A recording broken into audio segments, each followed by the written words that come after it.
Hello guys, welcome back to new vlog में आपका स्वागत है। हर हर महादेव। Good morning. सुबह का वक्त हो रहा है। चलिए गाइस, मेरा पूरा ब्लॉग देखिएगा क्योंकि आज मैं सोमवार के दिन पशुपति व्रत कर रही हूँ। उसमें आपको बताऊंगी किस तरीके से करते हैं। जो आपको सामान मैंने मतलब मेन सामान होता है, जो चीज़ होती है उसको मैं बताऊँगी क्या क्या चीज़ मेन होती है। वैसे बहुत सारी चीज़ होती हैं पर मैं मेन दिखाऊँगी जो मेरे पे बनता है, मैं उससे पूजा करके आऊँगी। ठीक है। घर का सारा काम हो चुका है। पहले बनाऊंगी मैं रोटी, उसके बाद मैं खाना वाना बना के रेडी होने के बाद में मैं नहा के रेडी होती हूँ। ठीक है।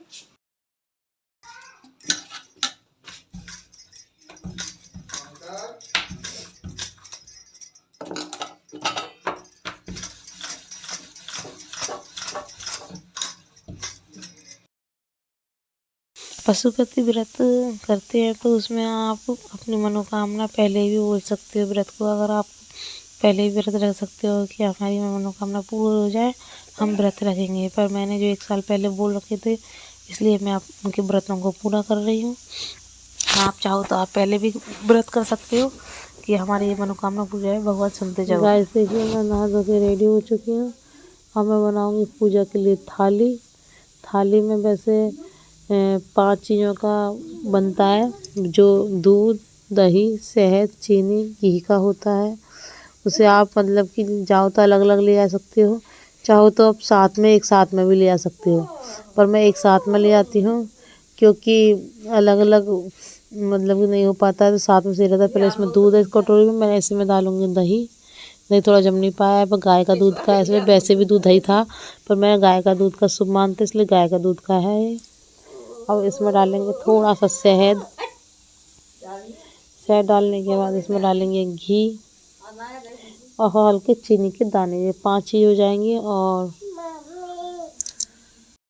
अब वैसे कहते हैं कि अगर आप पहले जाकर पहले जल चढ़ाइए भगवान पे, पर जब जल ऐसे चढ़ाया जाता है, पहले गणपति जी हैं शायद, तो जब जलाधारी निकलती है उसमें दाएं हाथ पर उसे गणपति जी हैं, बीच में उसक सुंदरी और साइड तक कार्तिकेय बोले मतलब कि और बीच में जो जलाधारी होती है शिवलिंग के बीच में, उसे पार्वती मैया का स्थान बोलते हैं। कहते हैं कि शिवलिंग में सारी भोलेनाथ की फैमिली होती है।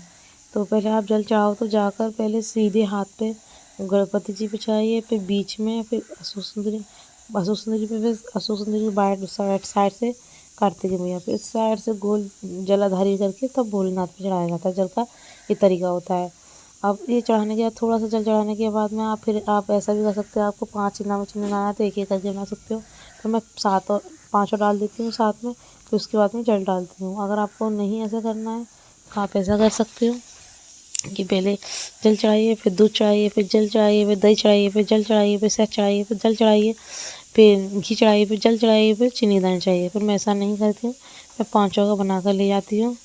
अब मैं जो धागे से बना रही हूँ भोलेनाथ पे चढ़ाने के लिए, जैसे जिन्हें बोलते हैं वो चढ़ाया जाता है, पर मैं धागे का बना कर ले जा रही हूँ।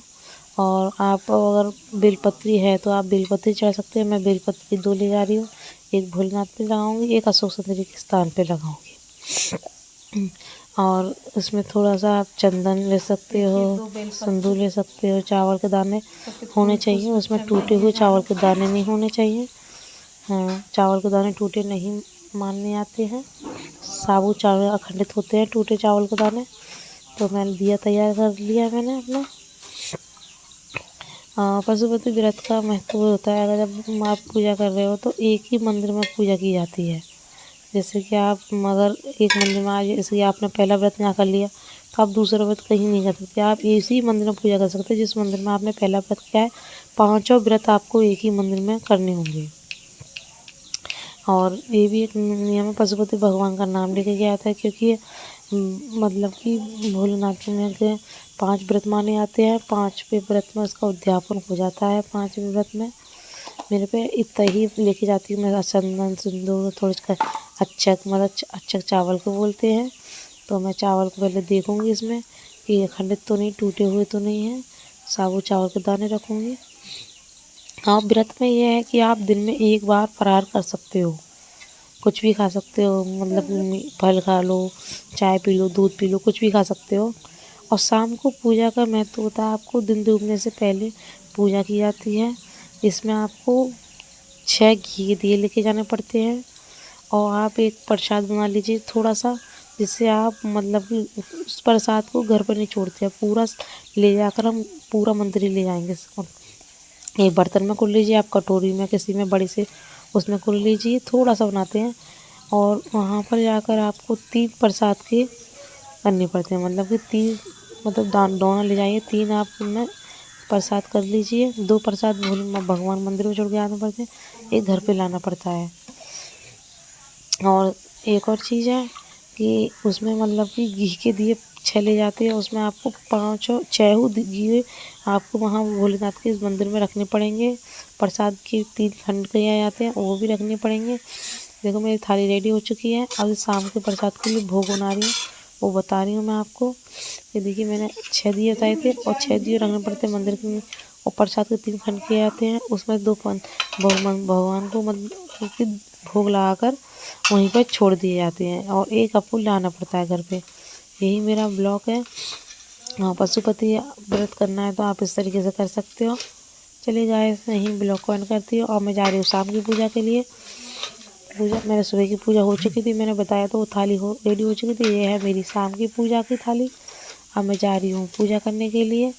और जो शाम को जब सुबह पूजा करके आते हैं तो थोड़ा थोड़ा सब कुछ लाना पड़ता है, छोड़ उसी थाली को हम शाम को ले जाते हैं उसी थाली में लगाकर। ये नहीं है कि हम थाली दूसरी तैयार करते हैं, उसमें थोड़ा सा चिन्नामय जल द्वारा हम भर सकते हैं बर्तन में। और देखिए प्रसाद मैंने इतना ही लिया है, इसमें छोटे थोड़े थोड़े खंड कर लेंगे। चलो ब्लॉग को यहीं एंड करते हैं, नेक्स्ट ब्लॉग जल्दी लाऊंगी। बाय।